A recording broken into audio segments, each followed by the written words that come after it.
There's not much to do when all I can is thinking about you.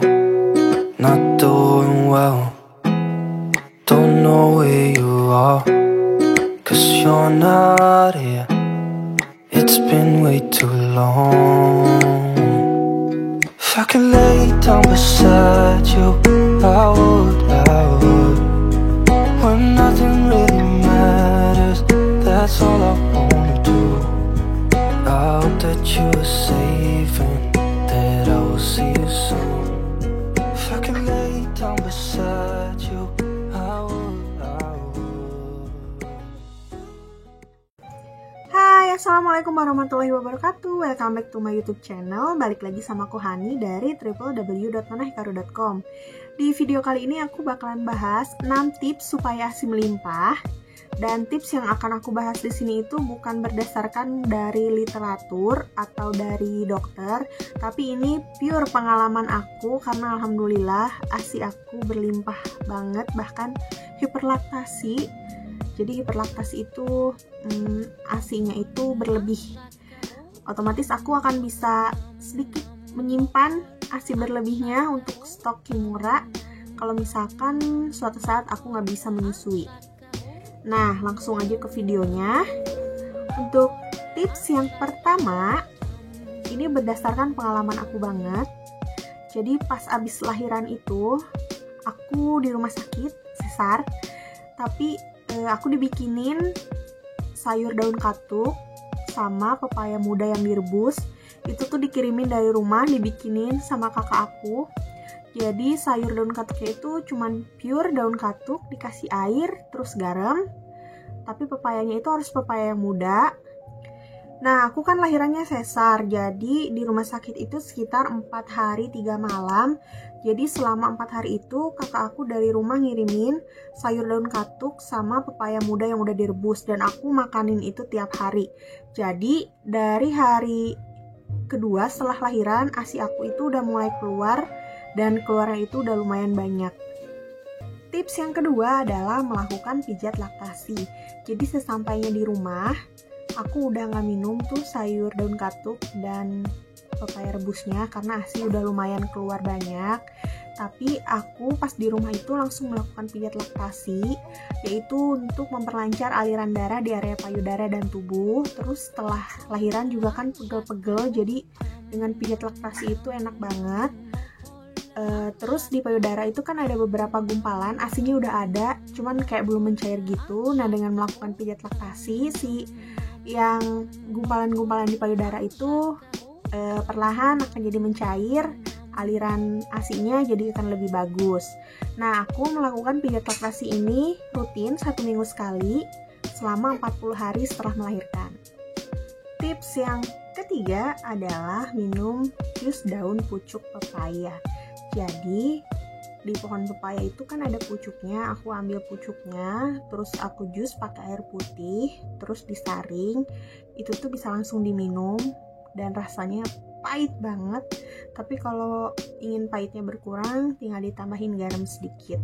Tapi walaupun rasa jus ini pahit banget, tapi jus pucuk daun pepaya ini berpengaruh banget di aku karena pengalaman setelah ASI banyak, terus tiba-tiba badan Kimura itu di usia 1 bulan dia panas sampai 38 derajat. Jadi aku bawa ke dokter dan dokter bilang harus dirawat. Dari situ aku stres, yang biasanya kalau sekali pumping pengen dapetin 100 ml itu cepet banget.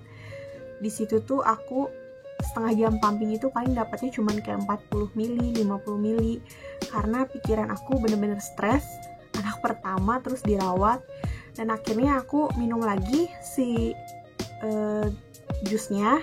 Dan alhamdulillah setelah minum jus daun pepaya, ASI aku juga lumayan banyak lagi. Jadi aku bisa pumping lagi untuk ngasih ASI perah ke Kimura yang lagi dirawat di rumah sakit. Tips yang keempat adalah mengkonsumsi vitamin Black Morse. Jadi pas aku tahu kalau aku hamil, aku mulai konsumsi vitamin Black Morse dan pas kontrol ke dokter juga aku bilang vitamin aku Blackmores, jadi dokter nggak ngasih vitamin lagi. Dan sampai menyusui sekarang aku tetap minum vitamin Blackmores. Sempat ada beberapa minggu aku nggak minum vitamin Blackmores, terus ASI aku itu jadi lebih encer daripada biasanya. Terus aku rutinin lagi minum vitamin Blackmores, akhirnya ASI kembali lagi jadi kental kayak semula. Dan banyak yang bilang kalau vitamin ini tuh bikin ASI kita jadi lebih kental. Tips yang kelima dari aku adalah banyakin minum air putih. Nah, pas menyusui itu gerahnya beda banget, kita jadi lebih gampang gerah dari pas hamil, otomatis jadi lebih sering haus. Dan aku itu rutin minum air putih minimal 2 liter dalam 1 hari, dan berpengaruh banget pada jumlah ASI yang keluar. Jadi harus banget dirutinin minum air putih setiap hari. Dan tips yang terakhir adalah berusaha untuk selalu bahagia.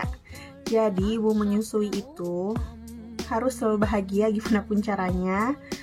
Ada kalanya pasti momen-momen kita lagi bete, bad mood, kesel, tapi itu tuh berpengaruh banget ke bayi dan ke ASI kita. Jadi senegatif apapun pikiran kita, banyak pikiran negatif di otak kita, harus dihempaskan dulu untuk sesaat, berusaha untuk selalu happy biar kualitas ASI tetap terjaga, jumlahnya banyak dan tetap berkualitas ASInya, dan bayinya juga nggak rungsing. Karena percayalah, kalau misalkan kita bete, kitanya rungsing, tuh kadang anak kita juga jadi ikutan rungsing. Terus kayak yang pengalaman Kimora dirawat, akunya stres. Kalau kita stres itu tuh ngaruh banget ke jumlah ASI yang ada di payudara kita, bisa jadi tiba-tiba berkurang drastis. Jadi berusahalah gimana pun caranya untuk selalu berpikiran positif dan selalu berusaha untuk bahagia. Nah, sekian 6 tips dari aku gimana caranya ASI berlimpah berdasarkan pengalaman aku. Jadi aku pakai alat pumping Spectra, itu tuh kan sekali pumping satu payudara itu waktunya 30 menit. Nah, dalam 30 menit itu aku bisa dapetin 3 kantong ASI dengan jumlah ASI 100 sampai 120 ml.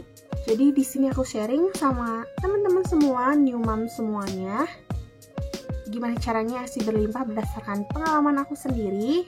Semoga video ini bermanfaat. See you on my next video. Bye bye.